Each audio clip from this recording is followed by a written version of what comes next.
بسم الله الرحمن الرحيم والضحى والليل إذا سجى ما ودعك ربك وما قلى وللآخرة خير لك من الأولى ولسوف يعطيك ربك فترضى ألم يجدك يتيما فآوى ووجدك ضالا نحمده ونستعينه ونستغفره ونؤمن به ونتوكل عليه ونعوذ بالله من شرور أنفسنا وسيئات أعمالنا من يهده الله فلا مضل له ومن يضلل فلا هادي له وأشهد أن لا إله إلا الله وحده لا شريك له وأشهد أن محمدا عبده ورسوله أرسله بالحق بشيرا ونذيرا اللهم صل على محمد وعلى آل محمد كما صليت على إبراهيم وعلى آل إبراهيم إنك حميد مجيد اللهم بارك على محمد وعلى آل محمد كما باركت على إبراهيم وعلى آل إبراهيم إنك حميد مجيد أما بعد فإن خير الحديث كتاب الله وخير الهدي هدي محمد صلى الله عليه وسلم شر الأمور محدثاتها كل محدثة بدعة كل بدعة ضلالة وكل ضلالة في النار أعوذ بالله من الشيطان الرجيم يا أيها الذين آمنوا اتقوا الله حق تقاته ولا تموتن إلا وأنتم مسلمون وقال أيضا يا أيها الناس اتقوا ربكم الذي خلقكم من نفس واحدة وخلق منها زوجها وبث منهما رجالا كثيرا ونساء واتقوا الله الذي تساءلون به والأرحام إن الله كان عليكم رقيبا وقال أيضا يا أيها الذين آمنوا اتقوا الله وقولوا قولا سديدا يصلح لكم أعمالكم ويغفر لكم ذنوبكم ومن يطع الله ورسوله فقد فاز فوزا عظيما அன்பிற்குரிய எல்லாம் அல்ல அல்லாஹ்வின் நல்லடியார்களே, அல்லாஹ்வுடைய பேரருளால் எல்லாம் அல்ல அல்லாஹ் அவனால் ஒப்புக்கொள்ளப்பட்ட உயர்வான மார்க்கமாக இருக்கக்கூடிய இஸ்லாமிய மார்க்கத்தில் நம்மை எல்லாம் ஆக்கி, அதிலும் குறிப்பாக அல்லாஹ்வும் அல்லாஹ்வுடைய தூதர் முஹம்மது ஸல்லல்லாஹு அலைஹி வஸல்லம் அவர்கள் எந்த அடிப்படையில் ஜும்மாவுடைய கடமையை நடைமுறைப்படுத்த சொன்னார்களோ அந்த அடிப்படையில் நடைமுறைப்படுத்துவதற்காக வேண்டி நாம் எல்லாம் இங்கே கூடியிருக்கின்றோம். இந்த சந்தர்ப்பங்களிலும் இன்னும் பிற சந்தர்ப்பங்களில் இஸ்லாமிய மார்க்க விளக்கத்தை பெறக்கூடிய நாம் பெறுவதோடு நின்றுவிடாமல் நிறுத்திவிடாமல் செயல்படுத்தக்கூடிய மக்களாகவும் செயல்படுத்தாத பிற மக்களை செயல்படுத்த தூண்ட வேண்டும் என்ற கோரிக்கையோடு இந்த ஜும்மாவை துவங்குகிறேன். இன்றைக்கு வழங்கப்பட்டுள்ள தலைப்பு உம்மத்தம் வசத்தா, நடுநிலை சமுதாயம் என்ற தலைப்பு இன்றைக்கு வழங்கப்பட்டிருக்கிறது. நபிகள் நாயகம் ஸல்லல்லாஹு அலைஹி வஸல்லம் அவர்களை இறுதி தூதராக அல்லாஹ் இந்த உலகத்திற்கு அனுப்பி அவர்களோடு நுபுத்துவம் என்று சொல்லக்கூடிய இறை தூதர்களுடைய வருகையை நிறைவடைய செய்துவிட்டு அதற்கு பின்னால் அவர்கள் யாரெல்லாம் ஏற்று இன்றைக்கு உலகத்தில் நம் போன்று வாழ்ந்து கொண்டிருக்கிறார்களோ இன்னும் வாழ இருக்கிறார்களோ அவர்கள் எல்லோருக்கும் சில பொறுப்புகளை அல்லாஹ்வுடைய தூதர் முஹம்மது ஸல்லல்லாஹு அலைஹி வஸல்லம் அவர்கள் மூலமாக வழங்கி இருக்கிறார். அந்த அடிப்படையில் தான் எந்த ஒரு சமூகத்திற்கும் எந்த ஒரு நபியுடைய கூட்டத்திற்கும் வழங்காத சிறப்புகளை இந்த சமூகமாக இருக்கக்கூடிய இறை தூதர் முஹம்மது ஸல்லல்லாஹு அலைஹி வஸல்லம் அவர்களை ஏற்றுக்கொண்ட நம்மவர்களுக்கு அல்லாஹ் சிறப்புகளை வழங்கி இருக்கிறார். அதில் ஒரு சிறப்பை பொறுத்தவரை கைர உம்மத் என்று சொல்லக்கூடிய ஒரு சிறந்த சமூகமாக நம்மை தேர்வு செய்திருக்கிறான். அதற்கான காரணத்தை அவனே சொல்கின்ற பொழுது நல்லதை ஏவக்கூடியவர்கள், தீமையை தடுக்கக்கூடியவர்கள். எனவே இரண்டு காரணிகள் எந்த நபிமார்களுடைய பணியாக இருந்ததோ அந்த பணியை நபிகள் நாயகம் ஸல்லல்லாஹு அலைஹி வஸல்லம் அவருடைய உம்மத்தாக இருக்கக்கூடிய நாம் செய்கின்ற பொழுது கைர உம்மத் என்று சொல்லக்கூடிய சிறந்த சமூகம் என்ற அடைமொழிக்கு சொந்தக்காரர்களாக யாரெல்லாம் இந்த குணாதிசயங்களை கொள்கைகளை உடையவர்களாக இருக்கிறார்களோ, குறிப்பாக நபிகள் நாயகம் ஸல்லல்லாஹு அலைஹி வஸல்லம் அவருடைய உம்மத்திலே அவர்களுக்கு அல்லாஹ் இந்த சிறப்பை கொடுக்கிறான். அதே போன்று இன்னொரு சிறப்பு தான் உம்மத்தம் வசத்தா. சூரத்துல் பக்கராவில் 143வது வசனமாக அல்லாஹ் சொல்கின்ற பொழுது وَكَذَلِكَ جَعَلْنَاكُمْ أُمَّةً وَسَطًا لِتَكُونُوا شُهَدَاءَ لِلنَّاسِ وَيَكُونَ الرَّسُولُ عَلَيْكُمْ شَهِيدًا. அது என்ன சொல்றான்னு சொன்னா وَكَذَلِكَ جَعَلْنَاكُمْ இவ்வாறு தான் உங்களை நாம் ஆக்கியிருக்கிறோம். எவ்வாறு ஆக்கியிருக்கிறோம்? உம்மத்தம் வசதா, நடுநிலை சமுதாயமாக உங்களை ஆக்கியிருக்கிறோம். எப்படி சிறந்த சமூகம் என்று ஒரு அடைமொழியை, ஒரு புகழுக்குரிய ஒரு வார்த்தையை போட்டு அல்லாஹ் சொல்கிறானோ, இந்த உலகத்தில் அனுப்பப்பட்ட அத்தனை சமூகங்களை விட ஒரு மேன்மையான ஒரு சமூகமாக, நடுநிலை சமூகமாக நம்மளை அல்லாஹ் படைத்திருக்கிறான்.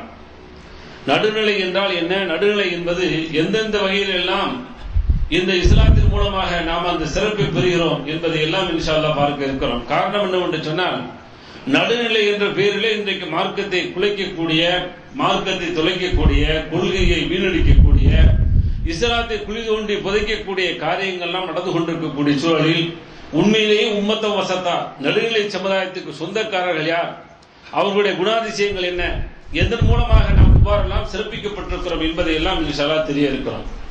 அந்த அடிப்படையில் தான் அல்லாஹ்வே உம்மத்தம் வசத்தா என்று சொல்லக்கூடிய அந்த நடுநிலை சமுதாயத்திற்கு அல்லாஹ்வே விளக்கமாக அதனை தொடர்ந்து தெளிவுபடுத்தக்கூடிய அந்த வசனத்தை தான் 143வது வசனமாக அல் பக்கராவிலே நாம் பார்க்கிறோம். அப்ப அதை தொடர்ல என்ன சொல்றான்னு சொன்னா, உம்மத்தம் வசத்தா, உங்களை நடுநிலை சமூகமாக நாம் ஆக்கியிருக்கிறோம். எதன் காரணமாக? லிதகூனு ஷுஹதா அலன்னாஸ், மனிதர்களுக்கு நீங்கள் சாட்சி பாரக்கூடியவர்களாக இருக்கிறீர்கள். எந்த மனிதர்களுக்கு? உலகத்தில் படைத்த ஆதம் அலைஹிஸ்ஸலாம் அவர்களிடமிருந்து உலகம் அழிகின்றவரை எந்த மக்களை எல்லாம் அல்லாஹ் இந்த உலகத்தில் உருவாக்க இருக்கிறானோ அத்தனை மக்களுக்கும் சான்று பகரக்கூடியவர்களாக நாம் இருந்து கொண்டிருக்கிறோம். அப்ப என்ன, இதற்கு முன்னாடி யாரெல்லாம் மூத்தா போயிருக்கிறாங்களோ அந்த மக்களுக்கெல்லாம் நான் சாட்சியாளர்களாக, சான்று பகரக்கூடியவர்களாக நம்மை நடுநிலை சமுதாயவாதிகளாக அல்லாஹ் ஆக்கியிருப்பதா சொல்றான். சரி, நாம மனிதர்களுக்கும் யகூன ரசூல் அலைக்கும் ஷஹீதா, ரசூல் அல்லாஹ்வுடைய தூதரை பொறுத்தவரை நம்மீது சாட்சி சொல்லக்கூடியவராக இருக்கிறார் என்ற இரண்டு பண்புகளின் காரணத்தினால்தான் உம்மத்தம் வசத்தா என்று சொல்லக்கூடிய நடுநிலை சமுதாயத்திற்கு சொந்தக்காரர்களாக நாம் மாறுகிறோம் என்பதை அல்லாஹ் சுட்டி காட்டுகிறான். அப்ப நாம் மற்ற மக்களுக்கு, குறிப்பாக இது வரக்கூடிய மக்களை விட முந்திய மக்கள் என்பது இன்னும் ஏற்றமான பொருளாக இருக்கும். காரணம் என்று சொன்னால், அதற்கான சான்றுகளை அழுத்தம் திருத்தமாக அல்லாஹ்வுடைய தூதர் அவர்கள் பதிவு செய்திருக்கிறாங்க. அப்ப அந்த அடிப்படையில் பார்க்கின்ற பொழுது, முன்னால் வாழ்ந்து யாரெல்லாம் மரணித்து விட்டு சென்றார்களோ அந்த மக்களுக்கு மறுமை மன்றத்திலே உம்மத்தம் வசத் என்று சொல்லக்கூடிய நடுநிலை சமுதாயமாக நாம் இருந்து அவர்களுக்கு சாட்சி பாடப் போகிறோம். நடுநிலை என்றால் என்ன? சத்தியம் எது இருக்கிறதோ அதை எடுத்து அந்த இடத்தில் தெளிவுபடுத்துவது இருக்கிறது, அதைத்தான் நடுநிலை என்று அல்லாஹ் சொல்கிறான். சத்தியம் உண்மை என்று எது தெரிகிறதோ அந்த இடத்தில் அந்த உண்மையை தெளிவாக சொல்ல வேண்டும். அதன் மூலமாகத்தான் நம்மை நடுநிலைவாதிகள் என்று அல்லாஹ் தேர்வு செய்திருக்கிறான். சத்தியம் ஒன்று இருக்க, அசத்தியம் ஒன்று இருக்க, அசத்தியத்தை தேர்வு செய்வது, அசத்தியத்தை ஆதரிப்பது, அசத்தியத்தின்பால் சார்ந்திருப்பது, இல்லை பரவாயில்லை இது இருக்கட்டும், இருந்தாலும் இது தேவைப்படுகிறது என்ற ஒரு கண்ணோட்டத்தோடு வாழ்வதை இஸ்லாம் ஒரு பக்கம் விரும்பல. அப்ப எப்படி விரும்புது அப்படின்னு சொன்னா, நடுநிலை என்று சொன்னால் எது சரியாக தெரிகிறதோ அதிலே அழுத்தம் திருத்தமாக நம்முடைய கவனங்களும், நம்முடைய பதிவுகளும், நம்முடைய வார்த்தைகளும், நம்முடைய குணங்களும், நம் சார்ந்திருக்கக்கூடிய அந்த கொள்கைகளும் சரி, எல்லாமே அதன்பால் தான் ஈர்க்கப்பட்டுக் கொண்டிருக்கும் என்பதைத்தான் அல்லாஹ் இந்த வசனத்தின் மூலமாக எதிர்பார்க்கிறான். அப்ப மனிதர்களுக்கு நாம் சாட்சி சொல்வதன் மூலமாக நாம் நடுநிலை சமுதாயமாக இருக்க போகிறோம் என்று சொன்னால், இரண்டு செய்திகளை ஹதீஸ்கள் மூலமாக புகாரி, இப்னு மாஜா போன்ற ஹதீஸ் கிரந்தங்கள்ல பார்க்கிறோம். ஒரு செய்தி என்ன? நாளை மறுமை மன்றத்தில் நடக்கக்கூடிய செய்தி. அபூ ஸயீத் அல்-குத்ரி ரலியல்லாஹு அன்ஹு அவர்கள் அறிவிக்கிறார்கள். கால சொன்னார்கள், ரசூலுல்லாஹி ஸல்லல்லாஹு அலைஹி வஸல்லம், அல்லாஹ்வுடைய தூதர் சொன்னாங்க, யுதஆ நூஹ் அலைஹிஸ்ஸலாம் யௌமல் கியாமா, நூஹ் அலைஹிஸ்ஸலாம் அவர்களை அல்லாஹ் மறுமையில் அழைத்து கொண்டு வருவான். கொண்டு வந்து ஃபயுகால் லஹு ஹல் பல்லகத, உங்களை நான் இறை தூதராக அனுப்பி நீங்கள் என்னுடைய இறை செய்தியை போய் இந்த உலகத்தில் சொல்ல வேண்டும் என்று சொன்னேனே, ஹல் பல்லகத, அதை நீங்கள் எத்தி வைத்தீர்களா, அந்த செய்தியை நீங்கள் சொன்னீர்களா என்று சொல்லி நூஹ் அலைஹிஸ்ஸலாம் அவர்களிடத்தில் அல்லாஹ் மறுமை மன்றத்திலே கேட்கிறான். ஃபயகூலு, கேட்பான். ஃபயகூலு நாம், அப்பொழுது அவர்கள் சொல்லுவார்கள், ஆம். ஏன்னா இந்த உலகத்தில் எல்லா இறை தூதர்களுமே எந்த பொறுப்பை கொண்டு அனுப்பினார்களோ அந்த பொறுப்பை மிக தெளிவாக இந்த உலகத்தில் நடைமுறைப்படுத்தி சென்றார்கள். அதுதான் நம்முடைய ஈமானிய நம்பிக்கை, அதுதான் திருக்குர்ஆன் நமக்கு சான்று வருகிறது. நபிகள் நாயகம் ஸல்லல்லாஹு அலைஹி வஸல்லம் அவர்கள் அதான் சொல்றாங்க. அப்ப அந்த அடிப்படையில் தான் அவருடைய பதிலும் அமைந்திருக்கிறது. அவர்கள் சொல்றாங்க, நாம் ஆமா, எந்த ரிசாலத்தை எந்த தூதுத்துவத்தை எந்தத்தில் ஒப்படைத்தியோ இறைவா அதை நான் வந்து கொடுத்துறேன்னு சொன்ன உடனே ஏன்னா இவர்கள் ஓகே பண்ணிட்டார். அவருடைய கூட்டத்தாரை அல்லாஹ் அழைப்பான். அவர்களிடத்தில் கேட்பான், ஹல் பல்லகக்கும், இவர் உங்களிடத்திலே வந்து நான் எந்த செய்தியை சொன்னேன்னு அந்த செய்தியை எத்தி வைத்தாரா? இப்ப நூஹ் என்பவரை பார்த்து, நூஹ் அலைஹிஸ்ஸலாம் அவர்களை பார்த்து அந்த மக்களை சுட்டிக்காட்டி கேட்கிறான், அந்த நூஹ் அலைஹிஸ்ஸலாம் அவர்கள் எந்த நுபுத்துவத்தை கொடுத்து அனுப்பினேனோ அதை வந்து உங்களிடத்தில் எடுத்து வைத்தார்களா, எடுத்து சொன்னார்களா என்று சொல்லி கேட்ட உடனே அந்த மக்கள் என்ன பதில் சொல்வார்கள்? ஹல் பல்லகக்கும் ஃபயகூலுன, உடனே அவர் சொல்லுவார்கள், மா ஆத்தான மின் நதீரின் அவ் மா ஆத்தான மின் ஹத், எங்களுக்கு இப்படியாப்பட்ட ஒருவர் வரவே இல்லை என்று சொல்லி முழு பூசணிக்காய் சோத்துல மறைப்பது போல அங்கே நின்று கொண்டு முழு பொய்யை சொல்லுவார்கள். எங்களுக்கு எந்த விதமான நதீர் என்று சொல்லக்கூடிய எச்சரிக்கை செய்யக்கூடியவர் வரல. மாத்தான மின்னஹத், இன்னொரு அறிவிப்புல எப்படி வருதுன்னு சொன்னா, எங்களுக்கு அப்படி சொன்ன ஒரு செய்தி சொல்லக்கூடியவர் யாருமே வரல என்று சொன்ன உடனே இப்ப இந்த இடத்துல சாட்சியாளர்கள் தேவைப்படுறாங்க. அல்லாஹ் பாருங்க, நூஹின் மை யஷ்ஹதுலக, உடனே நூஹ் அலைஹிஸ்ஸலாத்தை கூப்பிட்டு அல்லாஹ் கேட்கிறான், நூஹ் அவர்களே, இப்பொழுது உங்கள்கிட்ட கேட்கிறேன், நீங்கள் நான் சொன்ன அந்த செய்தியை கொண்டு வந்து சொல்லிட்டேன் அப்படின்னு சொன்னீங்களே, இப்பொழுது உங்களுக்கு சாட்சியார், நீங்கள் சொல்லிவிட்டீர்கள் என்பதற்கான அந்த ஆதாரத்தை நிரூபிப்பதற்கான அந்த சான்றுகளை நீங்கள் கொடுக்க வேண்டும் என்று சொல்லி அல்லாஹ் கேட்கிறான். உடனே நூஹ் அலைஹிஸ்ஸலாம் சொல்கிறார்கள், முஹம்மது உம்மத்துஹு, சுப்ஹானல்லாஹ், பாருங்கள், முஹம்மது ஸல்லல்லாஹு அலைஹி வஸல்லம் அவர்களும் அவர்களுடைய உம்மத்தார்கள் இருந்து கொண்டிருக்கிறார்கள், அவர்களை கூப்பிட்டு கேளுங்கன்னு சொன்ன உடனே நாம் எல்லாம் செல்வோம். கால ஃபதாலிக்காகத்தான் அல்லாஹ் இங்கே சொல்கிறான், வகதாலிக ஜஅல்னாக்கும் உம்மத்தம் வஸதா லிதகூனு ஷுஹதா அலன்னாஸ். நாளை மறுமை மன்றத்திலே ஒரு நபிக்கு எப்படியாப்பட்ட பிரச்சனை ஏற்படுது, நூஹ் நபியை பொறுத்தவரைக்கும் தெரியும், இத்தனை ஆண்டுகள் வாழ்ந்திருக்கிறார்கள், எவ்வளவு பெரிய புரட்சி செஞ்சார்கள், எவ்வளவு பெரிய பிரச்சாரம் செஞ்சிருக்கிறாங்க, பெரிய வரலாறு. அவ்வளவு பெரிய ஒரு மாமனிதரை அழைத்து அங்கே கேட்கின்ற பொழுது தெளிவாக பதில் சொல்றாங்க. மக்கள் எல்லாம் பொய் சொல்றாங்க. அங்கே நிரூபிப்பதற்கான சான்றை முஹம்மது ஸல்லல்லாஹு அலைஹி வஸல்லம் அவர்களையும் அவர்களுடைய உம்மத்தாக இருக்கக்கூடிய நம்மையும் அல்லாஹ் அங்கு அழைக்கிறான். இதுதான் நடுநிலை சமுதாயம். அங்கே சத்தியத்தை சான்றை மிக தெளிவாக பதிவு செய்கிறார் என்ற செய்தி புகாரி என்ற ஹதீஸ் கிரந்தத்தில் பதிவு செய்யப்படுது. இது நூஹ் அலைஹிஸ்ஸலாம் மட்டும் நினைச்சிடக்கூடாது. இன்னொரு அறிவிப்பில் இப்னு மாஜால எப்படி இருக்குன்னு சொன்னா, அதே அபூ சயீத் அல்-குத்ரி ரலியல்லாஹு அன்ஹு அவர்கள் வாயிலாக அறிவிக்கப்படுகிறது. இன்னும் கூடுதலாக செய்த காலத்து சூழல்ல அல்லாஹ்வுடைய தூதர் சொன்னார்கள், எஜியுன் நபி யௌமல் கியாமா, மறுமையிலே நபிமார்கள் வருவார்கள், வ மஅஹு ரஜுல், அவரோடு ஒரு மனிதர் இருப்பார், வன் நபியு மஅஹு ரஜுலான், இன்னும் ஒரு நபி வருவார், ரெண்டு மனிதர்கள் இருப்பார்கள், வ அக்ஸர் மின் ஸாலிக, இன்னும் அந்த நபிமார்களோடு சில கூட்டங்கள் வருவார்கள். இப்படிமா ஒரு ஆளு ரெண்டு ஆளோட இன்னும் பல மனிதர்களோடு என்ன செஞ்சாங்க, சில நபிமார்கள் வந்து நிற்பார்கள்.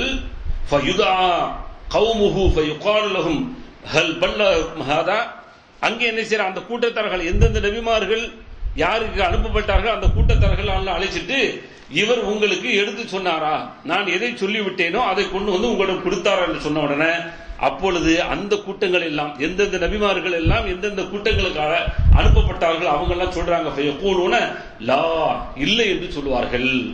அப்ப ஃபயுகாலு லஹு ஹல் பல்லகத கௌமக, உடனே திரும்ப இரண்டாவது யாரை பார்த்து கேட்கிறான், அந்த நபியை பார்த்து கேட்கிறான், நீங்கள் எல்லாம் அவர்களுக்கு எத்தி வைத்தீர்களா?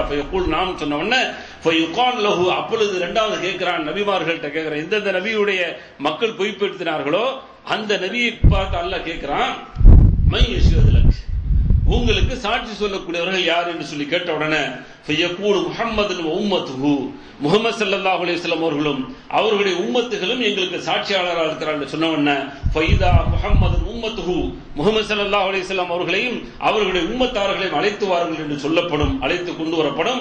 ஃபயுகால் லஹும், அப்படி அல்லாஹ் கேட்பான், ஹல் பல்லக ஹாதா கௌமஹு ஃபயகூலுன நாம். அப்ப அல்லாஹ் பார்த்து கேட்கிறான், இவர்கள் இந்த நபிமார்கள் இவர்களுடைய கூட்டத்திற்கு நான் சொன்ன செய்தி எத்தி வைத்தார்களா என்று கேட்ட உடனே முஹம்மது ஸல்லல்லாஹு அலைஹி வஸல்லம் அவர்களும் அவர்களை பின்பற்றிய அந்த சமூகமாக இருக்கக்கூடிய நாம் சொல்லுவோம், நாம் ஆம் என்று சொல்லுவோம்.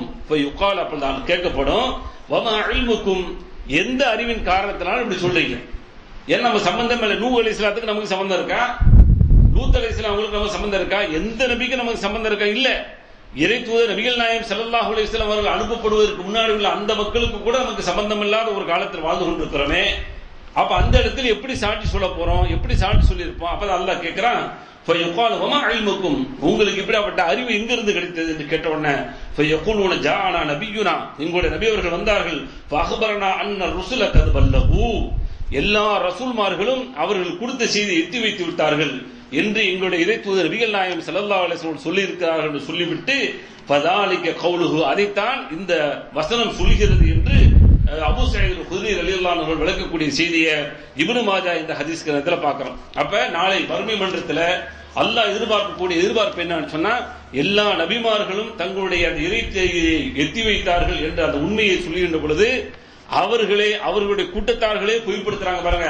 அந்த பொய்ப்படுத்துவதை சான்று பகர்ந்து உண்மைப்படுத்தி நாம் அந்த இடத்திலே அந்த நபிமார்களை மிகச் சரியாக பணி செய்தார்கள் என்ற அந்த உத்தரவாதத்தை கொடுக்கக்கூடிய மக்களாக உம்மத்தம் வசத்தா என்று சொல்லக்கூடிய நடுநிலை சம்பந்தமாக அல்லாஹ் நம்மளை ஆக்கியிருக்கிறான் என்ற விளக்கத்தை கூடுதலாக என்ன செய்ய ஹதீஸ் மூலமா நம்ம விளைவிக்கிறோம். இது போக இன்னும் சில சிறப்புகளை எல்லாம் என்ன செஞ்சிருக்கிறான் இந்த உம்மத்தை பொறுத்தவரை, குறிப்பாக நபிகள் நாயகம் ஸல்லல்லாஹு அலைஹி வஸல்லம் அவருடைய உம்மத்தாக இருந்து குறிப்பாக நடுநிலை சமுதாயம் என்ற அடைமொழிக்கு சொந்தக்காரராக இருக்கக்கூடிய நாம் ஏனைய சமூகங்களை விட பல்வேறு சிறப்புகளை அல்லாஹ் கொடுத்திருக்கிறான். எப்படி இந்த சிறப்பு இருக்கிறதோ இதன் மூலமாக அவர்களுக்கு நமக்கு என்ன வேறுபாடு என்பதை நபிகள் நாயகம் ஸல்லல்லாஹு அலைஹி சொல்லும் போது நஹ்னுல் ஆகிரூன ஸாபிகூன யௌமல் கியாமா எந்த அளவுக்கு சொல்றாங்கன்னா, நாம் நடுநிலை சமுதாயமாக இருக்கின்ற காரணத்தினால நாம் பின்னாடி தான் வந்திருக்கிறோம், ஆனா மறுமையில எல்லாத்துக்கும் முன்னாடி நாம நிற்போங்கிறாங்க.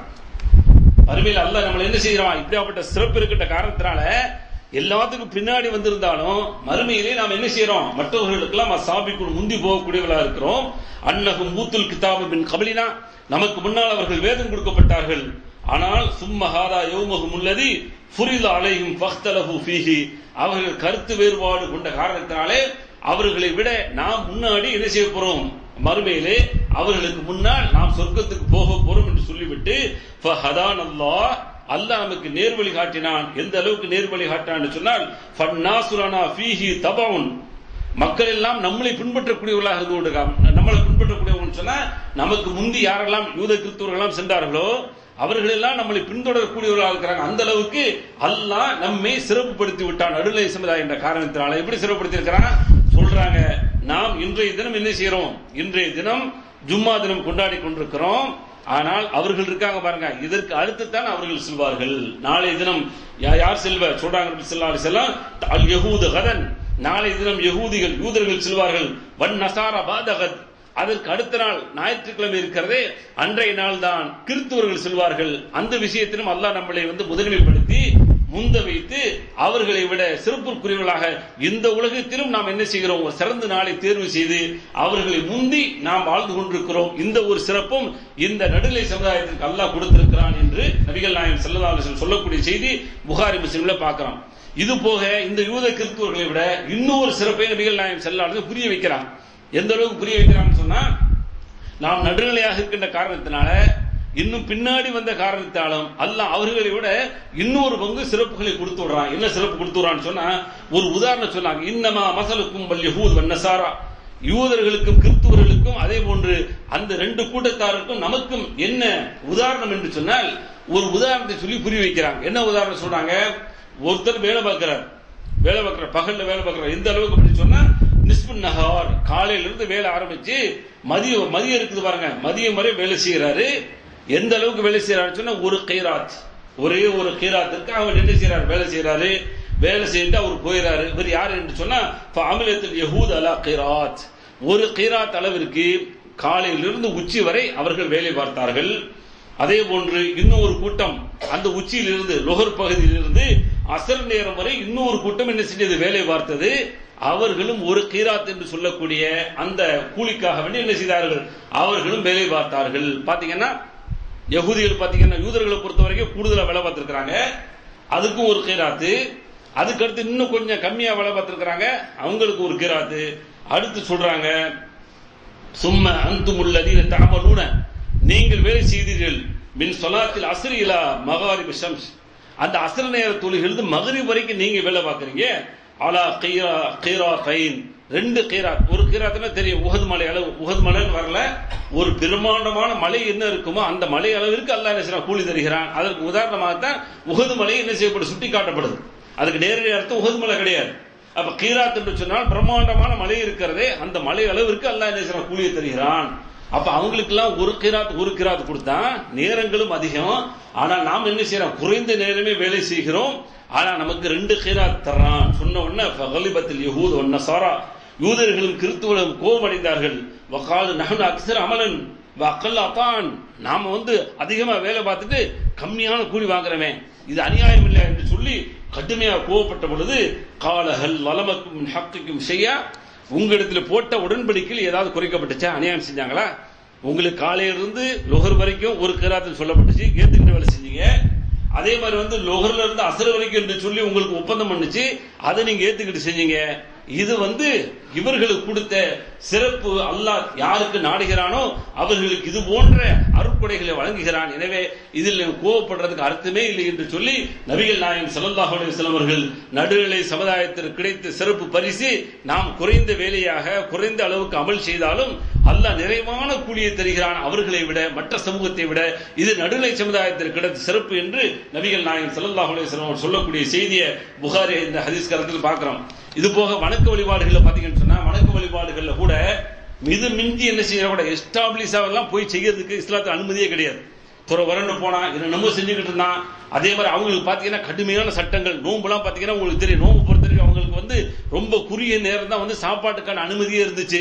எந்த அளவுக்கு கூட நபிகள் நாயகம் ஸல்லல்லாஹு அலைஹி வஸல்லம் அவருடைய அந்த ஆரம்ப காலத்தில் கூட ரொம்ப குறைஞ்ச அளவு தான், மக்ரிப் டு இஷா அளவுக்கு இருக்கும். அந்த நேரத்தில் கூட அவர்கள் தூங்கி விட்டால் அந்த நேரத்தில் சாப்பிட முடியாது. இப்படியாப்பட்ட ஒரு பிரம்மாண்டமான கஷ்டமான சட்டங்கள்லாம் இருந்துச்சு. ஆனா பல்வேறு சந்தர்ப்பங்களில் இந்த நடுநிலை சமுதாயத்திற்கு அல்லாஹ் என்ன செஞ்சான், இபாதத் என்று சொல்லக்கூடிய வணக்க வழிபாடுகளில் நடுநிலையை அல்லாஹ் என்ன செஞ்சு இறக்கிட்டான். திருக்குறான்ல பல்வேறு வசனங்கள் சொல்லப்படுது. உதாரணத்துக்கு செலவழிக்கிறோம்னு சொன்னா இருக்கிறத பூரா அள்ளி கொடுத்துட்டு போய் சொல்ல, எனக்கு 100 தினார் சம்பளம் சொன்னா 100 தினார் அப்படியே கொண்டு போய் தர்மம் பண்ணிட்டு போன்னு சொல்லி என்னைக்குமே இஸ்லாம் சொல்லல. இந்த மாதிரி கான்செப்ட் யாராவது சொன்னாலும் தப்பு. அதே சமயத்தில் 100 ரூபாய் உள்ள அடக்கி வச்சுக்கிட்டு ஒளிச்சு வச்சுக்கிட்டு நான் செலவே அளிக்க மாட்டேன் அப்படின்னு சொல்றதுக்கு இஸ்லாம் என்ன செய்ய அனுமதிக்கல. நடுநிலையை என்ன செய்ய அல்லாஹ் பேண சொன்னான். அல்லாஹ் சூரத்து அதாவது இஸ்ரா என்று சொல்லக்கூடிய 17வது அத்தியாயத்தில் 29வது வசனமாக சொல்கின்ற பொழுது நாம் செலவழிப்பதில் கூட நடுநிலையாக இருக்க வேண்டும் என்று அல்லாஹ் எதிர்பார்க்கிறான். என்ன சொல்றான், வலா தஜ்அல் யதக மக்லூலத்தன் இலா உனுகிக் வலா தபசுத்துஹா குல் பஸ் ஃபதகூத மலுமம் மஹ்சூரா. நீங்கள் பெடரியில கையை கட்டிக்கிட்டு கொடுக்காம இருப்பான கஞ்சன், அவனை போன்று நீங்கள் இருக்காதீர்கள். இன்னும் ஒரு சாரா இருக்கிறான், வலா தபசுத்துஹா குல் பஸ். சிலர் அப்படியே அள்ளி என்ன செய்வான், எடுத்து அப்படியே தூக்கி கொடுத்துருவான். சிலர் அப்படியே இருக்க பிடிச்சுக்கிருவான், சிலர் அப்படியே அள்ளி கொடுத்துருவான். இப்படி நீங்க இருக்காதீர்கள். ஃபதகூத மலுமம் மஹ்சூரா, நீங்கள் நடுநிலைமையோடு என்ன செய்ய இருக்க வேண்டும். நீங்கள் கொடுப்பதில் கூட நடுநிலைமையோடு நடந்து கொள்ள வேண்டும் என்று சொல்லி அல்லாஹ் எதிர்பார்க்கிறான். இன்னொரு வசனத்தில் அல்லாஹ் தெளிவாகவும் சொல்றான், இபாத் ரஹ்மான் என்று சொல்லக்கூடிய இந்த நடுநிலை சமுதாயத்தினுடைய அல்லாஹ்வுடைய அடியார்கள் எப்படி இருப்பார்கள் என்று சில பண்புகளை சொல்கின்ற பொழுது அதுல இந்த செலவினங்கள் விஷயத்தில் ஒரு பண்பை சொல்றான். வல்லதீன இதா அன்ஃபகு லம் யுஸ்ரிஃபு வலம் யக்துரு வகான பைன தாலிக கவாமா. 25வது அத்தியாயத்தில் 67வது வசனமாக சொல்லுகின்ற பொழுது அவர்கள் செலவழிக்கின்ற பொழுது லம் யுஸ்ரிஃபு வீண்விரயம் செய்ய மாட்டார்கள், வலம் யக்துரு அதே சமயத்தில் என்ன செய்ய மாட்டார்கள், ஒரேடியாக கொடுத்து விட மாட்டார்கள். வகான பைன தாலிக கவாமா, நடுவில் நின்று கொள்வார்கள். எது தேவையோ எப்பொழுது தேவையோ எப்படி செலவழிக்க வேண்டுமோ அப்படி செலவழிப்பார்கள், எப்படி செலவழிக்க கூடாதோ அதையும் பார்த்து நடுநிலைமையோடு என்று செலவழிப்பார்கள். இப்படிப்பட்ட ஒரு சிறப்பு நம்முடைய சமூகத்திற்கு அல்லாஹ் கொடுத்திருக்கிறான் என்பதை வணக்க வழிபாடுகள் மூலமா பார்க்க முடிகிறது. அதே போல இன்னொரு வணக்க வழிபாட்டில் பாருங்க, துஆ என்று சொல்லக்கூடிய பிரார்த்தனை இருக்கு பாருங்க. இந்த பிரார்த்தனை கூட ரப்பிட்ட தான் நான் கேட்க போறேன், காட்டு மிராண்டி போல கத்தி கொண்டு கூவி கொண்டு கேட்பதற்கு இஸ்லாம் அனுமதிக்கல. நீ கேட்கிறாங்கன்னா அது நமக்கு ஆதாரமா இருக்கான்னு இருக்காது. கேட்கிறாங்கன்னா கேட்கிறவங்க போய் தான் ஆதாரங்கள் கேட்கணும். ஆனால் அப்படி கேட்பதற்கு அல்லாஹ் என்ன செய்யல, ஒரு பாலும் என்ன செய்யல, அனுமதி கொடுக்கவே இல்லை. அப்ப நம்ம கேட்கிறோம்னு சொன்னா அந்த கேட்பது என்ன, சில விஷயங்கள் நான் கேட்கறது பக்கத்தில் ஒண்ணு தெரியக்கூடாதுங்க. தெரிஞ்சுன்னு சொன்னா அவன் தப்பா நினைப்பான். ஏன்னா ஒரு தப்பு செஞ்சிருப்பேன் அல்லது என்கிட்ட ஒரு தவறான ஒரு என்ன குணாதிசயம் இருக்கும். இந்த குணாதிசயத்தை என்கிட்ட விட எடுன்னு சொல்லி கேட்டா நான் இதை பகிரங்கப்படுத்தி சத்தம் போட்டு கேட்பதை ரப்பு விரும்பானால் நம்ம தான் விரும்பவே இல்லை. அப்ப துஆ என்பது ரகசியமாக அல்லாஹ்விற்கும் அடியானுக்குள்ள அந்த தொடர்பு. அதை என்ன செய்யணும், அவனிடத்தில் மிக தெளிவாக ஆணித்தரமாக அழுது கெஞ்சி கூத்தாடி எப்படியெல்லாம் கேட்க வேண்டுமோ, ஒரு தாயிடத்துல தகப்பனிடத்துல அல்லது ஒரு கணவன் மனைவி இடத்துல எப்படியெல்லாம் கேட்டு பெறுவார்களோ அதை விட கூடுதலாக ரப்பை நாம் புரிந்து அவனிடத்தில் எப்படி கேட்க வேண்டும், எந்த நேரத்தில் கேட்க வேண்டும், எதை கேட்க வேண்டும், எப்படி கேட்டால் கொடுப்பான் என்பதையெல்லாம் புரிந்து கேட்கக்கூடிய அந்த ஆற்றல் இருக்கிற வலிமை இருக்கிறது. அதைத்தான் அல்லாஹ் துஆவின் மூலமா எதிர்பார்க்கிறான். அப்ப துஆவை சொல்லும்போது சொல்றான், உதுஉ ரப்பக்கும் தலர்ருஅன் வ குஃபியா வ தூனல் ஜஹர் இன்னஹு லா யுஹிப்புல் முஅ்ததீன். நீங்க ரப்பிடத்தில் துஆ செஞ்சீங்க, அழைக்கிறீங்கன்னு சொன்னா அங்கேயும் பணிவாக அழையுங்கள், அதே சமயத்தில் ரகசியமாக அழையுங்கள். நீங்க என்ன செய்ய சத்தம் போடாதீங்க, அல்லாஹ் வரம்பு மீறியவர்கள் என்ன செய்ய மாட்டான், விரும்ப நேசிக்க மாட்டான். இது 7வது அத்தியாயத்தில் 55வது வசனமாக இடம்பெற்றிருக்கிறது. துவா கேட்கிறமே என்ற பேரில், கூட்டாக கேட்கிற என்ற பேரில், அபூர்வ துவாக்கள் என்ற பேரில் அது வாட்டில கத்தி கூத்தாடி எங்கன்னு புலி ஸ்டாப் வைக்கணுமோ அங்கெல்லாம் வைக்காம மூச்சு விடும்போதெல்லாம் ஆமீன் சொல்லி கேட்கக்கூடிய இந்த துவாக்கள் இருக்கிறது, இது அல்லாஹ் அப்படியே தூக்கி என்ன செய்ய முகத்தை எழுதிடும். நினைச்சுக்கலாம், உருக்கமா கேட்கப்படுது, லட்சங்கள் பின்னாடி ஆமீன் சொல்லப்படுது, கேட்கக்கூடிய இடங்கள் எப்படியாப்பட்ட இடங்கள், அதெல்லாம் அல்லாஹ் பார்க்க மாட்டான். கேட்கக்கூடிய துவாக்களை பொறுத்தவரை மனதிலிருந்து வருகிறதா, அதே போன்று அவன் புரிந்து கேட்கிறானா, அவன் தன்னுடைய சுயநினைவோடு வாயிலிருந்து கேட்கிறானா, அவன் என்ன கேட்கிறான் என்பதை சிந்தித்து கேட்கிறானா, இதையெல்லாம் அல்லாஹ் பார்க்கிறான். அதனால நபிகள் நாயகம் ஸல்லல்லாஹு அலைஹி சொன்னாங்க, காஃபில் என்று சொல்லக்கூடிய பொடுபோக்காக கேட்கக்கூடியவனுடைய பிரார்த்தனையை அல்லாஹ் ஒருபோதும் அங்கீகரிக்க மாட்டான். அப்ப நான் கேட்கிறது என்னன்னு எனக்கு தெரிஞ்சிருக்கணும். நான் கேட்பதை புரிந்து ரப்பிடத்துல கேட்கும் போது சரி கேட்கிறான், உண்மையை உள்ளபடி கேட்கிறான். இவன் கேட்கறது யதார்த்தமாக புரிந்து தனக்கு வேண்டும் என்று கேட்கிறான், அதனால அல்லாஹ் கொடுப்பான். நீங்க பாட்ட கையேந்திக்கிட்டு ஏதாவது பேசிக்கிட்டு யார்கிட்டயாவது கேட்டுக்கிட்டு நீங்க பாட்ட கேட்டுக்கிட்டு இருந்தீங்கன்னா அந்த துவாவுக்கு உங்களுக்கு என்ன இல்ல, ஒரு பொருத்தம் இல்லாதனால அல்லாஹ் அதை அப்படியே திருப்பி விட்டுறான், ஏத்துக்க மாட்டான். ஏன்னா மறுமையில போன உடனே அல்லாஹ்வை குற்ற முடியுமா? ஏன்னா இவன் என்ன செய்வான், இவன் கேட்டது இவனுக்கே தெரியாது. எப்படி மற்ற நபிமார்களுடைய கூட்டங்கள்லாம் பொய் சொல்ல போதோ அதே மாதிரி இவனும் பொய் சொல்லக்கூடாது என்பதற்காக வேண்டி ரப்பு இவன் புரியாத அந்த கேள்விக்கு பிரார்த்தனைக்கு அல்லாஹ் அங்கீகாரம் கொடுப்பதில்லை. அதனால்தான் அல்லாஹ் சொல்றான், நீங்க கேட்கக்கூடிய பிரார்த்தனையை நடுநிலைமையோடு கேளுங்கள், புரிந்து கேளுங்கள், சத்தம் போடாதீங்க, ரகசியமாக கேளுங்கள் என்று சொல்லி அந்த வணக்க வழிபாடு கூட அல்லாஹ் என்ன செய்யறான், நடுநிலைமை பேண சொல்கிறான். அடுத்த விஷயங்கள் திக்ர் என்று சொல்லக்கூடிய அல்லாஹ் தான் நம்ம திக்ர் பண்றோம். அல்லாஹ் தான் என்ன செய்யற புகழ்றங்கிற பேர்ல அங்கேயும் சத்தம் போட்டு அல்லாஹ் என்ன செய்யற திக்ர் செய்வதற்கு அனுமதிக்கிறாங்க. இது யாராங்க கூப்பிடுறான்? உலகத்துல கூப்பிடக்கூடியவனும் அழைக்கக்கூடியவனும் எல்லா நேரமும் துதிக்கப்படக்கூடியவனும் அல்லாஹ் ஒருத்தன் தான். அவனுடைய பேரை துதிக்கின்ற பொழுது கூட நடுநிலை சமுதாயத்துக்கு அல்லாஹ் என்ன உத்தரவு போடுறான்னு சொன்னா, நீங்கள் சத்தம் போட்டு அவனை என்ன செய்யாதீர்கள், ஒரு காலம் திக்ர் செய்யாதீர்கள், அழைக்காதீர்கள். வதுகுர் ரப்பக ஃபீ நஃப்ஸிக தலர்ருஅன் வ குஃபியா வ தூனல் ஜஹரி பில் கௌலி பில் குதுபி வல் ஆஸால் வலா தகும் மினல் காஃபிலீன். 7வது அத்தியாயத்துல 205வது வசனமா சொல்கின்ற பொழுது, உங்களுடைய ரப்பை நீங்கள் திக்ர் செய்யுங்கள், அவனை என்ன செய்யுங்க, சுபஹானல்லாஹ் அல்ஹம்துலில்லாஹ், என்ன திக்ர்கள் இருக்கிறதோ அவனுக்குள்ள அந்த திக்ர்களை செய்யுங்கள். ஃபீ நஃப்ஸிக உங்களுடைய உள்ளத்திலிருந்து செய்யுங்கள், ததர்ருஅன் பணிவாக, வ ஹீஃபதன் அதே மாதிரி ரகசியமாக, வ தூனல் ஜஹரி பில் கௌலி வார்த்தையிலிருந்து ஜஹராக சத்தமாக எதுவுமே வந்துடக்கூடாது. இங்க தெளிவாக எல்லாம் சொல்றான். வார்த்தையை சத்தம் போட்டுட்டு ஹூங்கிறதோ லாயிலாங்கிற எந்த வார்த்தையை கொண்டு சத்தம் போடுறதோ அனுமதியே இல்லை இந்த நடுநிலை சமுதாயத்திற்கு நான் சொல்லி காட்டுறான். சொல்லிவிட்டு பில் உதுபி வல்லாசால் காலையிலும் மாலையிலும் அலையுங்கள், வலா தக்கும் மினல் காஃபிலீன். இப்படி பொடுபோக்காக அசால்ட்டாக உள்ளவர்களை அல்லாஹ் என்ன செய்யறான், ஒரு காலம் அங்கீகரிக்க மாட்டான் என்று சொல்லக்கூடிய செய்தியை பார்க்கணும்னு சொன்னா, திக்ர் என்பதில் கூட வரம்பு மீறி விடாமல் நடுநிலைமையோடு ரகசியமாக அல்லாஹ்வை திக்ர் செய்ய வேண்டும் என்று சொல்லி அல்லாஹ் எதிர்பார்க்கிறான். எத்தனையோ திக்ர்கள் நபிகள் நாயகம் ஸல்லல்லாஹு அலைஹி வஸல்லம் கற்றுத்தந்த திக்ர்களை பார்த்தோம்னு சொன்னா, அந்த திக்ர்கள் மூலமாக மிகப்பெரிய அருளை நாம் இந்த உலகத்தில் பெற முடியும். மறு உலகத்திலும் அல்லாஹ் கொடுக்கிறான். இந்த திக்ர் செய்வதன் மூலமாக அல்லாஹ் அமைதியை நமக்கு இந்த உலகத்தில் நாம் செய்த சிறு பாவங்களை எல்லாம் மன்னிக்கக்கூடிய வாய்ப்புகளை எல்லாம் அல்லாஹ் திக்ர்கள் மூலமாக கொடுக்கிறான். லா இலாஹா இல்லல்லாஹ் வஹ்தஹு லா ஷரீக லஹ் லஹுல் முல்கு வ லஹுல் ஹம்து யுஹ்யி வ யுமீத் வ ஹுவ அலா குல்லி ஷைஇன் கதீர். இது சொன்னோம்னா பாவங்கள் அழிக்கப்படுகிறது.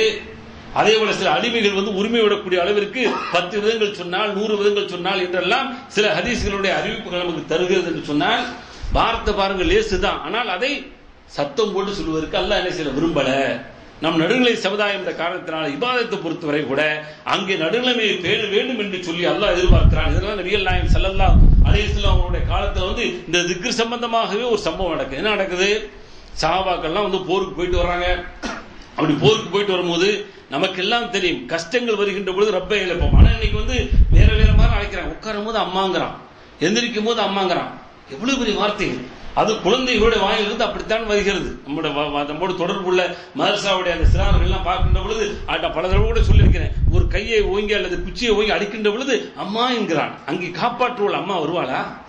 எங்கே உட்கார்ந்து இருக்கிற ஒரு ஆசிரியர் இடத்துல, ஒரு பள்ளிக்கூடத்தில், ஒரு மதரசாவில் உட்கார்ந்து படிச்சுக்கிட்டு இருக்கிற, அங்கே கை ஓங்கி அடிக்க வருகின்ற பொழுது அங்கே உன்னை காப்பாற்றக்கூடியவன் யார் என்று சொன்னால் அல்லாஹ் தான் என்ற வார்த்தை வர வேண்டும். ஆனால் என்ன வருது?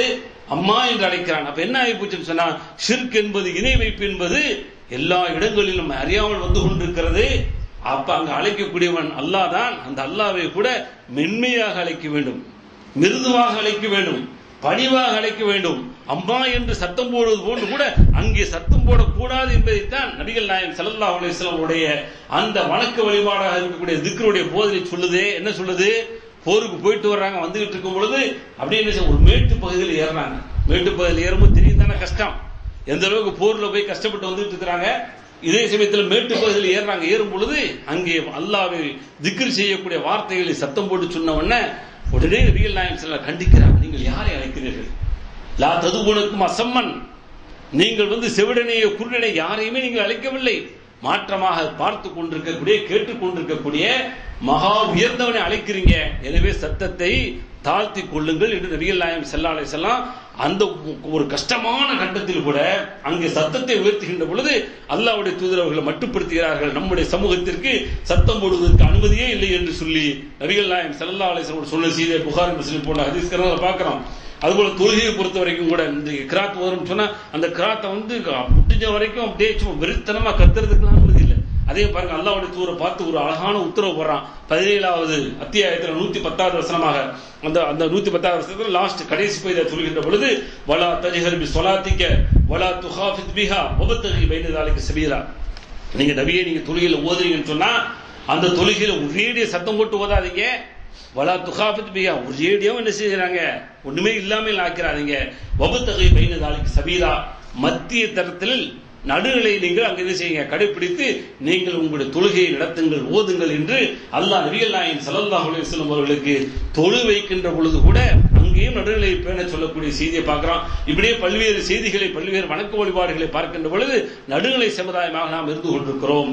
இது போக சில விஷயங்கள் அந்த சமூகத்துக்கு நம்ம சமூகத்திற்கும் இந்த நடுநிலை சமூகத்திற்கு எவ்வளவு பெரிய சிறப்புகள் அல்லாஹ் கொடுத்திருக்கிறான்னு சொன்னா, சட்டதிட்டங்களில் சில சட்டத்திட்டங்கள் சொல்லுகின்ற பொழுது அவர்களுக்கு அல்லாஹ் கடுமைப்படுத்தி விட்டு நமக்கு அல்லாஹ் லேசாக ஆக்கியிருக்கிறான். அதுல ஒரு சில செய்தியை பார்க்கிறோம்.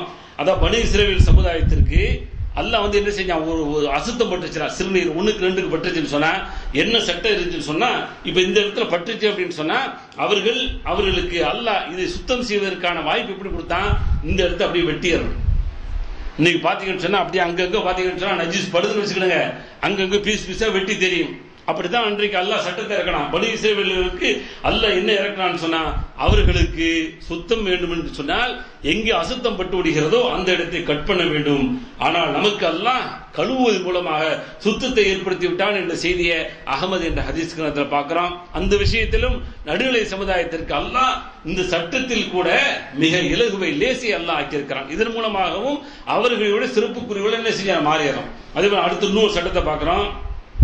குறிப்பாக மாதவிடாய் ஏற்பட்ட அந்த பெண்களுக்கு அவர்கள் யூதர்கள் கிறிஸ்துவரை பொறுத்த என்ன செஞ்சாங்கன்னு சொன்னா, அவர்களோடு சேர்ந்து ஒன்றாக உட்கார்ந்து சாப்பிட மாட்டார்கள். ஒன்றாக உட்கார்ந்து என்ன செஞ்சாங்க, கருத்துக்கள் பரிமாற மாட்டாங்க, எதுவுமே செய்ய மாட்டாங்க, அவர்களை விலக்கி வைத்து விடுவார். இன்றைக்கு சிலர்கள் அதாவது அல்லாஹ்வை ஏற்காத சில கூட்டங்கள் எப்படி அவங்களுக்கு சொல்லி தனி அந்தஸ்து வச்சிருக்கிறதோ, அவர்களை விலக்கி வைத்திருக்கிறதோ, அதே போன்று அவர்களுக்கு சட்டம் இருந்தது, அப்படித்தான் வச்சிருந்தாங்க. ஆனால் நம்மளை பொறுத்தவரை ஒன்றாக உட்கார்வது, ஒன்றாக சாப்பிடுவது, ஒன்றாக பேசுவது, எல்லாம் கூட ஒன்றாக படுப்பது, எல்லாத்தையும் அல்லாஹ்வுடைய தூதர் அனுமதித்தார்கள். நீங்கள் இன்பம் அனுபவிப்பதை மட்டும் தவிர்த்துக் கொள்ளுங்கள் என்று சொல்லி இஸ்லாம் அதையெல்லாம் தொடைத்தெறிந்து நம் சமூகத்திற்கு மிகப்பெரிய ஒரு சிறப்பை வழங்கியது என்பதையும் முஸ்லிம் என்ற ஹதீஸ் கிரந்தத்தில் பார்க்கிறோம். அதே போல அடுத்து நபிகள் நாயகம் ஸல்லல்லாஹு அலைஹி வஸல்லம் உம்மத்தாக இருக்கக்கூடிய இந்த நடுநிலை சமுதாயத்திற்கு கொடுத்த இன்னொரு சிறப்பு என்னன்னு சொன்னா, அதாவது கிசாஸ் என்று சொல்லக்கூடிய பழிக்கு பழி வாங்குதல்ல, அவர்களுக்கு என்ன ஒரு சட்டம் இருக்குன்னு சொன்னா, பழிக்கு பழி வாங்குது அவ்வளவுதான், ஒரு உயிருக்கு இன்னொரு உயிர் வாங்கின அவ்வளவுதான். ஆனா நமக்கு அல்லாஹ் என்ன இறக்கணும் அப்படின்னு சொன்னா, நீங்கள் பழிக்கு பழி உயிருக்கு உயிரை வாங்கிடலாம். இன்னொரு என்ன அப்படின்னு சொன்னா, உங்களுக்கு ஒரு சிறப்பு, நீங்கள் மன்னித்து அதற்கு பகரமாக நீங்கள் தண்ட பரிகாரம், அது குற்ற பரிகாரமாக அதற்கு பணமாக நீங்கள் என்ன செய்யலாம், பெற்றுக்கொண்டு அவர்களை மன்னித்து விடலாம், அல்லது எதுவுமே வாங்காமல் என்ன செய்யலாம், மன்னித்து விடலாம் என்ற மிகப்பெரிய ஒரு சிறப்பை இந்த சமூகத்திற்கு அல்லாஹ் வழங்கி இருக்கிறான் என்ற செய்தியை சூரத்துல் பக்ராவில் அல்லாஹ் சொல்லக்கூடிய அந்த வசனத்தை நாம் பார்க்கிறோம். ஆக இப்படியே பாத்தீங்கன்னு சொன்னா, வணக்க வழிபாடுகள் மாத்திரமல்ல, சட்டதிட்டங்களிலும் நடுநிலை சமுதாயத்திற்கு அல்லாஹ் மிகப்பெரிய சிறப்பை கொடுத்திருக்கிறான் என்பதை நம்மால் புரிந்து கொள்ள முடிகிறது. ஆக இவ்வளவு சிறப்பு பெற்ற நடுநிலை சமுதாயமாக இந்த உலகத்தில் நாம் நல்ல, அதாவது குறிப்பாக ஏனைய சமூகங்களை விட நல்ல சட்டதிட்டங்களையும் நல்ல வணக்க வழிபாடுகளை கொடுத்து வாழ்ந்து கொண்டிருக்கக்கூடிய நாம், மறுமையிலே சாட்சி வரக்கூடியவர்களாக வரக்கூடிய நாம், இந்த உலகத்தில் இந்த நடுநிலை சமுதாயம் என்பதை இழந்து கொண்டிருக்கிறோம். எந்தெந்த வகையில் இழந்து கொண்டிருக்கிறோம் என்று பார்த்தால் மிகப்பெரிய அளவில் கவலை கொள்ளக்கூடிய விஷயமாக என்ன இருந்து கொண்டிருக்கிறது. அதையெல்லாம் நாம் சிந்திக்கணும். சிந்தித்து செயல்பட்டு நாம் அது போன்ற காரியங்களிலிருந்து விலகி அல்லாஹ்வும் அல்லாஹ்வுடைய தூதரும் நம்ம நடுநிலை சமுதாயமாக அங்கீகரித்து மறுமையிலும் நடுநிலை சமுதாயம் வர வேண்டும் என்று சொன்னால் இந்த உலகத்தில் இது போன்ற ஆபத்துகளிலிருந்து என்ன விடுபடணும். அதில் ஒன்றுதான் என்னன்னு சொன்னா, இந்த உலகத்தில் நாம் வாழ்கின்ற பொழுது நாம் மறுமையிலே போய் அல்லாஹ்வை சந்திக்க போகிறோம் என்று சொன்னால் தவறுகளை எல்லாம் விட்டு திருந்தி அல்லாஹ்வும் அல்லாஹ்வுடைய தூதர் எப்படி நம்மளை வாழ சொன்னார்களோ அப்படியாப்பட்ட ஒரு வாழ்க்கைக்கு வாழ வேண்டிய இல்லை என்று சொன்னா நபிகள் நாயகம் ஸல்லல்லாஹு அலைஹி வஸல்லம் அவர்கள் எச்சரிக்கை செய்றாங்க. ஒரு தடவை கடுமையா எந்திரிச்சிட்டு அதிர்ச்சியோடு சொல்றாங்க. எந்த அளவுக்கு சொல்றாங்கன்னு சொன்னா யஜூஜ் மஜூஜுடைய கூட்டங்கள் எல்லாம் திறந்து விடப்பட்டு போச்சு. அந்த அளவிற்கு அதாவது அவர்கள் திறந்து விட்டு இந்த உலகத்தில் வரப்போகிறார்கள் என்ற ஒரு பேரதிர்வை ஒரு குழப்பத்தை என் கண் முன்னால் காண்கிறேன் என்று சொல்லி அதிர்ச்சியோடு நபிகள் நாயகம் ஸல்லல்லாஹு அலைஹி வஸல்லம் அவர்கள் எந்திரிச்சிட்டு உடனே கையை என்ன செய்யறாங்க, அப்படி உள்ள விட்டுட்டு இப்படி விலை காட்டுறாங்க. எந்த அளவுக்கு அவர் கட்டி போடப்பட்டிருந்தார்களோ அவர்கள் என்ன செய்யறாங்க, உடை திறந்து வெளியே வரப்போறாங்க. அந்த அளவிற்கு அவர்களுடைய வருகை நெருங்கி விட்டது என்று நபிகள் நாயகம் ஸல்லல்லாஹு அலைஹி வஸல்லம் சொன்ன உடனே ஸைனப் ரலியல்லாஹு தஆலா கேட்கிறாங்க, அல்லாஹ்வுடைய தூதரே ஏன் இப்படி நடக்குது? அந்த நேரத்தில் நாங்கள் இருந்தால் நல்லோர்களும் அழிக்கப்படுவோமா? நல்லவங்களா இருந்தா இப்படி உங்களுடைய உம்மத்தாருக்கு கூட நாங்களும் அழிக்கப்படுவோமா என்று சொல்லி கேட்ட உடனே கால நாம் சொன்னார்கள், ஆனால் இதா கஸ்ரத்துல் குபுஸ் அந்த நேரத்தில் தீமைகள் பாவங்கள் அதிகரித்து விட்டால் நிச்சயமாக நல்லோர்களும் அழிக்கப்படுவார்கள் என்ற செய்தியை புகாரி என்ற ஹதீஸ் கதையில பார்க்கிறோம். அதே போல இன்னொரு எச்சரிக்கை சொன்னார்கள், நல்லதை ஏவி தீயை தடுக்கல என்று சொன்னால் உங்கள் மீது வேதனை சாட்டப்படுவதை நான் அஞ்சுகிறேன் என்று நபிகள் நாயகம் ஸல்லல்லாஹு அலைஹி வஸல்லம் சொன்ன செய்தி திருமதி என்ற ஹதீஸ் கதையில பார்க்கிறோம். அதே போன்றுதான் இந்த உலகத்தை நேசித்து உலகத்திலே உலகத்தையே முதன்மையாக கொண்டு வாழ்ந்தோம் என்று சொன்னாலும் அங்கேயும் நமக்கு பேரழிவு காத்திருக்கிறது. எனவே உம்மத்தம் வசத் என்று சொல்லக்கூடிய நாம் மற்றவர்களுக்கு நடுநிலையோடு இருந்து மற்றவர்களுக்கு வழிகாட்டக்கூடியவர்களாக வாழ வேண்டும் என்பதைத்தான் நபிகள் நாயகம் ஸல்லல்லாஹு அலைஹி வஸல்லம் எதிர்பார்க்கிறாங்க. நன்மையை ஏவணும், தீமையை தடுக்கணும், தீமையை நம்மிட்டிருந்து குறையணும், உலகத்துடைய மோகங்களை விட மறுமையுடைய மோகமுடையவர்களாக மாறி அவர்களுக்கெல்லாம் மிகப்பெரிய பாடத்தை கொடுத்து நாங்கள் நடுநிலை சமுதாயம், எனவே எங்களை போன்று நீங்களும் வாருங்கள் என்ற பாடத்தை அவர்களுக்கு கொடுக்க வேண்டும் என்பதைத்தான் அல்லாஹ்வும் அல்லாஹ்வுடைய தூதர் அவர்கள் எதிர்பார்க்கிறார்கள். எனவே அப்படியாப்பட்ட பண்புக்கு சொந்தக்காரர்களாக மாறி நடுநிலையோடு வாழ்ந்து அல்லாஹ்வுடைய அருளை பெற்றவர்களாக மாறுவோம். எல்லாம் அல்லாஹ் அப்படிப்பட்ட நல்லவர்களாக உண்மையான நடுநிலை சமுதாயத்துக்கு சொந்தக்காரர்களாக ஆக்குவானாக. வாசுதாவான அல்ஹம்துலில்லாஹி ரப்பில் ஆலமீன்.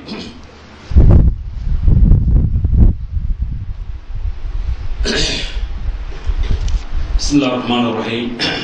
அன்புக்குரிய சகோதர சகோதரிகளே, முதல் வரியில் சொன்னது போல நடுநிலை சமுதாயம் என்பதற்கான இலக்கணத்தை அல்லாஹ் திருக்குர்ஆன் சொல்வது போல நபிகள் நாயகம் ஸல்லல்லாஹு அலைஹி வஸல்லம் அவர்களும் அதற்கான விளக்கங்களை சொல்லி நாம் எந்தெந்த வகையில் எல்லாம் நாம் இந்த நடுநிலை சமுதாயமாக இருந்து கொண்டிருக்கிறோம், குறிப்பாக வணக்க வழிபாடுகளிலே அதே போல சட்டத்திட்டங்களிலே இன்னும் நம்முடைய வாழ்க்கையினுடைய நடைமுறைகளிலே நடுநிலை சமுதாயமாக இருந்து மற்றவர்களுக்கெல்லாம் வழிகாட்ட வேண்டும் என்ற ஒரு விழிப்புணர்வை இந்த வசனத்தின் மூலமாக அல்லாஹ்வும் அல்லாஹ்வுடைய தூதர் அவர்களும் எதிர்பார்க்கிறார்கள். ஆனால் இன்னொரு பக்கம் என்ன அப்படின்னு சொன்னா, நாம் நடுநிலை சமுதாயம் நடுநிலையானவர்கள் என்ற போர்வையில் இன்றைக்கு என்ன விரும்புகிறோம் அப்படின்னா சிலர்கள், அதாவது இந்த மார்க்கத்தை நேசிக்கிறோம், மார்க்கத்திற்காக வேண்டி தியாகம் செய்கிறோம் என்ற பேரில் சிலர்கள் என்ன விரும்புறாங்க அப்படின்னு சொன்னா, அதாவது இந்த மார்க்கம் எல்லாம் இன்னொரு பக்கம் தள்ளி வைத்து விட்டு நான் நடுநிலையா இருக்கணும் அப்படிங்கிறதுக்காக வேண்டி அட்ஜஸ்ட்மெண்ட் என்ற வார்த்தை, நடுநிலைக்கு இன்னொரு அதாவது ஆங்கில வார்த்தையை பொறுத்த வரைக்கும் அட்ஜஸ்ட்மெண்ட் பண்ணிக்கொள்வோம் என்ற பேரில் இன்றைக்கு என்ன செய்யப்படுகிறது, நாம் வளைந்து நெளிந்து எப்படி வேண்டாலும் இந்த உலகத்தில் வாழ்ந்து நாம் வெற்றி பெறலாம் என்று சொல்லி நினைத்துக் கொண்டிருக்கிறார்கள் முஸ்லிம்களில் சிலர். ஆனா இந்த உலகத்தை பொறுத்த வரைக்கும் வெற்றி மாதிரி தெரியுமே தவிர மறுமைக்கான வெற்றி அதில் இருக்கிறான்னு சொன்னா கண்டிப்பா இல்லை. அதனால வழங்கிக்காங்க. அப்ப நடுநிலைமை என்பது எப்படி தவறாம இருக்குன்னு சொன்னா, அல்லாஹ்வும் அல்லாஹ்வுடைய தூதரவர்கள் காட்டிய வழிக்கு மாறாமல் இருக்க வேண்டும். அதில் எவ்வளவு பெரிய இழப்புகள் இந்த உலகத்தில் வந்தாலும் சரி அதையெல்லாம் தாங்கக்கூடிய மனப்பக்குவம் மாறிக்கொள்ள வேண்டுமே தவிர இந்த உலகத்திற்காக வேண்டி அதையெல்லாம் என்ன செய்ய லேசா விட்டு கொடுத்துட்டு குர்ஆனா கொஞ்சம் லேசா ஒதுங்கட்டும், ஹதீஸா கொஞ்சம் ஒதுங்கட்டும், இந்த இடத்துல நம்ம சமூகத்தை பார்த்துக்கிறோம்னு சொன்னா அல்லாஹ் இது ஒருபோதும் அனுமதிக்கிறாங்க. இந்த இவ்வளவுலாம் சொன்ன ரப்புல் ஆலமீன் நபிகள் நாயகம் ஸல்லல்லாஹு அலைஹி வஸல்லம் அவர்களை நீங்க நடுநிலை தானே பேன்றீங்க, அதனால கொஞ்சம் லேசா விட்டு கொடுத்து அட்ஜஸ்ட் பண்ணி நீங்க அப்படியே போயிருங்கன்னு சொல்லி எங்கனையாவது ஒரு பக்கம் நபிகள் நாயகம் ஸல்லல்லாஹு அலைஹி வஸல்லம் அவர்களுக்கு அல்லாஹ் வாய்ப்பு தந்தாரா? இல்லவே இல்லைங்க. எங்கேயாவது ஒரு சான்றை எங்கேயாவது அதாவது ஒரு இட்டுக்கட்டப்பட்டது என்ற ஒரு செய்தியை கூட நம்மால் தர முடியுமா என்று தர முடியாது. திருக்குர்ஆன் மிக தெளிவாக சான்று பகிர்கிறது. நபிகள் நாயகம் ஸல்லல்லாஹு அலைஹி வஸல்லம் அவர்கள் நடுநிலை சமுதாயத்திற்கு சொந்தக்காரர்களாக இருக்கிறார்கள் என்றாலும் கூட அவர்கள் இந்த உலகத்தில் நடுநிலை மாறாமல் இருக்க வேண்டும், அதே சமயத்தில் அல்லாஹ்வுக்கு மாற்றம் செய்யாமல் இருக்க வேண்டும் என்பதைத்தான் அல்லாஹ் எதிர்பார்க்கிறான். அந்த வாழ்க்கையில நம்ம வாழணும். அதனால்தான் அபஸ என்று அல்லாஹ் கண்டிக்கிறான். கடுகெடுத்தார், முகம் சுளித்தார். எதற்காக வேண்டிய இவ்வளவு பெரிய கண்டிப்பு எதற்காக வேண்டிய அல்லாஹ் செய்யணும்? இவ்வளவு பெரிய ஒரு கண்டிப்பை அல்லாஹ் கொடுத்து உலகம் அழிகின்ற வரை நபிகள் நாயகம் ஸல்லல்லாஹு அலைஹி வஸல்லம் அவர்கள் இப்படியாப்பட்ட ஒரு தவறை செய்தார்கள். என்ன செய்தார்கள்? உயர்ந்த குலத்து மக்கள் எல்லாம் வந்து ஒரு கோரிக்கை வைக்கிறாங்க. நாங்கள் இருக்கக்கூடிய சபையில் நாங்கள் யாரையெல்லாம் ஒரு கீழ்த்தர மக்கள் என்று அல்லது நடுத்தர மக்கள் என்று சொல்லி நாங்கள் யாரையெல்லாம் நினைக்கிறோமோ அவங்க நாங்க இருக்கக்கூடிய சபைக்கு வரக்கூடாது. பார்க்கறது நியாயமா தெரியுது, நான் அட்ஜஸ்ட்மெண்ட்டுக்கு சொல்றேன். அப்ப பார்க்கறது நியாயமா தெரியுது.